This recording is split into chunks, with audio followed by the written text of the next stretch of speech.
hello guys जोंहा जालायबाय खामानिया डिउटी टाइम जालायबाय आरोना अन डिउटी हमनानै ला दायो नै जोंहा बेरेफुंजानि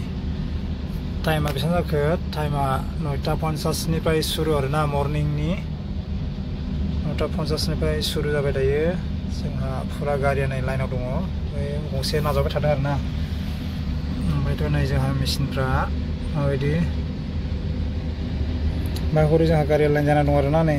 बहुद गोबां ओरैबो दं उनाव लाइन जाना दं आरोना नै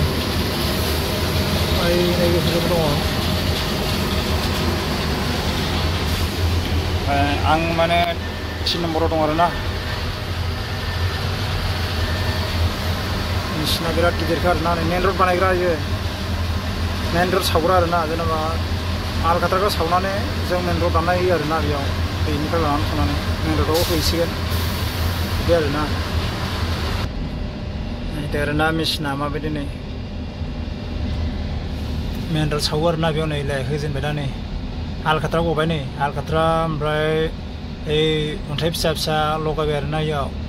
ओमफ्राय मेन रड बनायसिगोन बेखौ जोंहा लांनानै दायो मेरजा बेयो जोंनि मेरजा जायगा मेरजाथ' जों दायो थांगोन गवालपारा साइडआव आरोना गवालपाराथ' मोनहैद्राया माने 4 लाइन लामा बानायबाय थादों आरोना लोगोफोर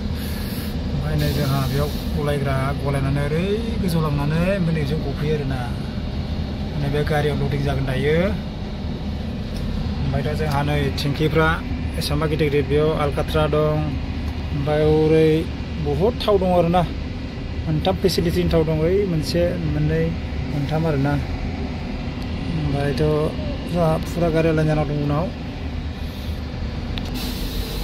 ओमफ्रायथ' जों दायो थांबाय थादों माने लडिं खालामनानै थांगोन जों दायो माने गवालपारा साइडआव आरोना होमब्ला भिडिअखौ बेयावनो दोनथ'बाय लोगोफोर बाय माने आं उनाव खामानिखौ दिन्थिबावगोन आरोना ब्लगखौ लाबोगोन आं गोदान मोनसे